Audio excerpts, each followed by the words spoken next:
அனைவருக்கும் வணக்கம். நம்ம பிரசன்ன முறைகளை பற்றி பார்த்துட்ருக்கோம். பிரசன்னத்தில் என்னென்னலாம் பார்க்கலாம் அப்படின்ற விஷயங்களை பற்றி நம்ம தொடர்ந்து பார்த்துட்ருக்கோம். கோபம், சாபம், தோஷம் இதை பற்றின விளக்கங்கள்லாம் நம்ம பார்த்தோம்.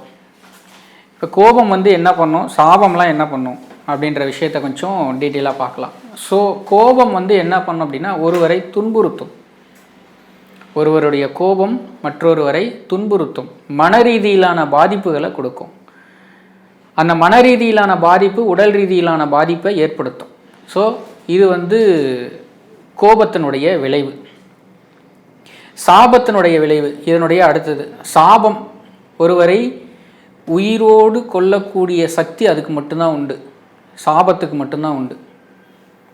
உயிர் மட்டும் போகாது, மற்ற எல்லா கஷ்டங்களையும் ஒருவரை அனுபவிக்க வைக்கக்கூடியது சாபம். இது எந்த சாபமாக இருந்தாலும் சரி. ஸோ இது மனிதர்களை தாண்டி சாபத்தில் பட்சி சாபம்னு ஒன்று இருக்குது, பிரேத சாபம்னு ஒன்று இருக்குது. ஸோ இதெல்லாம் ரொம்ப கடுமையான தொந்தரவுகளை கொடுக்கக்கூடியது.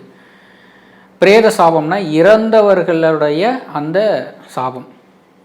பட்சி அப்படின்னா ஒரு விலங்குகளையோ ஒரு பறவைகளையோ நம்ம துன்புறுத்துறதுனால ஏற்படக்கூடியது இந்த பட்சி சாபம். அதே மாதிரி இன்னொன்று நல்ல ஆன்மாக்களினுடைய சாபம். இப்போ என்ன அப்படின்னா இந்த நல்ல ஆன்மா, இந்த பிரேத சாபம் இதெல்லாம் கிட்டத்தட்ட ஒன்றோடு ஒன்று ஒற்று போகக்கூடியது, அதாவது ஒன்றுக்கு ஒன்று ரிலேட்டடாக இருக்கக்கூடியது. ஒருவர் இறந்துட்டாரு அப்படின்னா அந்த இறந்தவரை பற்றி நல்ல விஷயங்களை பற்றி பேசாமல் தவறான விஷயங்களை பற்றி பேசுறது. அந்த இறந்த வீட்டில் அவருடைய அந்த பிரேதம் இருக்கும் பொழுதே அவரை பற்றின தவறான விஷயங்களை பற்றி பேசுகிறது.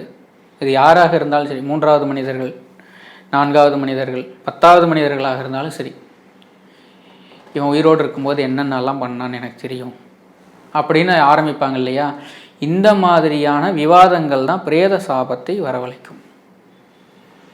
பிரேத சாபத்துக்கு முக்கியமான காரணம் இதுதான். அதற்கு அடுத்தபடியாக இந்த நல்ல ஆன்மாக்களினுடைய கோபசாபங்கள். ஒரு மனிதர் இருக்கார்.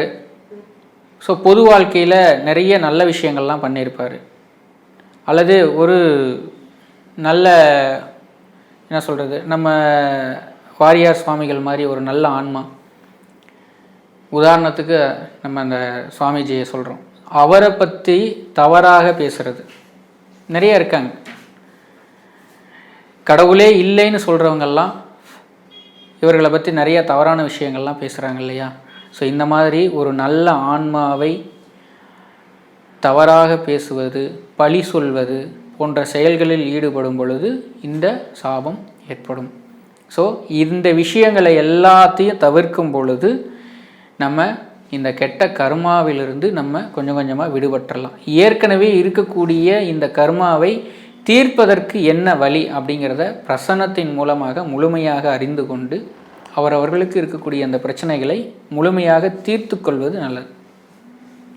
எந்த ஒரு மனிதனுமே அவனுடைய இந்த பாவ புண்ணியங்கள் தான் மறுபிறப்பை கொடுக்கக்கூடிய ஒரு விதை. அது பாவமாக இருந்தாலும் சரி அல்லது புண்ணியமாக இருந்தாலும் சரி, ரெண்டையுமே ஒரு மனிதன் அனுபவிச்சு தான் ஆகணும். இந்த பிரபஞ்சத்துக்கு நல்லது கெட்டது அப்படிங்கிறது எதுவும் கிடையாது. நீ செய்யக்கூடிய நன்மையான உண்டான நன்மையும் நீ தான் அனுபவிக்கணும், நீ செய்யக்கூடிய கெடுதலான விஷயத்துக்கு உண்டான கெடுதலையும் நீ தான் அனுபவிக்கணும். ஸோ நல்லது கெட்டது அப்படிங்கிறது இந்த பிரபஞ்சத்தில் எதுவும் கிடையாது. இந்த நல்லது கெட்டதுங்கிறது நம்ம தான் முடிவு பண்ணுறோம், நம்ம ஏற்கனவே சொல்லியிருக்கோம். அதுபோல் எந்த ஒரு செயலை செய்தாலும் அந்த செயலில் நிதானம் தேவை. எந்த ஒரு வார்த்தை பேசினாலும் அந்த வார்த்தையில் நிதானமாக இருக்கணும்.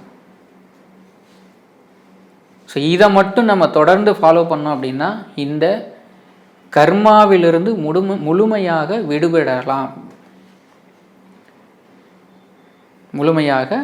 விடுபடலாம். சரிங்களா. இந்த கர்மா அப்படிங்கிறதுக்கு உண்டான இதுதான் விளக்கம். நம்ம அந்த கர்மா அப்படிங்கிறது ஒரே வார்த்தையில் நம்ம சொல்லிடுறோம். சரிங்களா. இந்த பாவ கணக்குகளை முழுமையாக சுமந்து கொண்டு வருவது நம்ம கர்ம கிரகமான சனி தான். நம்ம ஜாதகத்தில் கர்ம காரகன் அப்படின்னு நம்ம அந்த சனியை சொல்லுவோம். அவரை நீதிமான்னு சொல்லுவோம். நல்லது கெட்டது எதுவும் தெரியாது, அப்படின்னு நம்ம சொல்லுவோம். நம்ம எல்லாருமே இந்த 7.5 சனிக்கு, அஷ்டமச்சனி, அர்த்தாஷ்டமச்சனி இதுக்கு எல்லாத்துக்கும் பயப்படுவோம். காரணம் என்ன அப்படின்னா, அந்த நீதிமான் கர்மகாரகன் நாம் செய்த கர்ம வினைகள் நம்மை தொடரக்கூடிய, நம்மை பயமுறுத்தக்கூடிய காலம் இந்த காலகட்டங்கள். எப்பொழுதெல்லாம் அந்த சனியினுடைய பார்வை, சனியினுடைய சம்பந்தம் சந்திரனுக்கு ஏற்படுகிறதோ அப்பொழுதெல்லாம் நம்ம அந்த கர்மாவை அனுபவிக்கிறோம். இது ஜாதக ரீதியில் பார்க்குறோம். எல்லாருமே ரொம்ப பயப்படுறது இந்த 7.5 சனி, அஷ்டம சனியில் தான். பிரசன்ன ரீதியில் எவ்வளோ காலத்துக்கு இந்த பாதிப்பு இருக்கும்.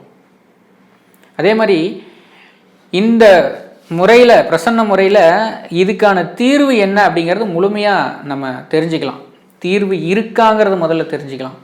தீர்வு இருக்குன்னா எப்படிப்பட்ட வழிமுறைகளை பின்பற்றணும், எந்த மாதிரியான வழிமுறை, வழிபாட்டு முறைகளா, பரிகார முறைகளா அப்படின்றது நம்ம இந்த பிரசன்னத்தின் மூலமாக முழுமையாக தெரிந்து கொண்டு அனைத்து பிரச்சனைகளுக்கும் தீர்வு காண முடியும் அப்படிங்கிறதுல எந்த ஒரு மாற்று கருத்துக்களும் கிடையாது. நன்றி.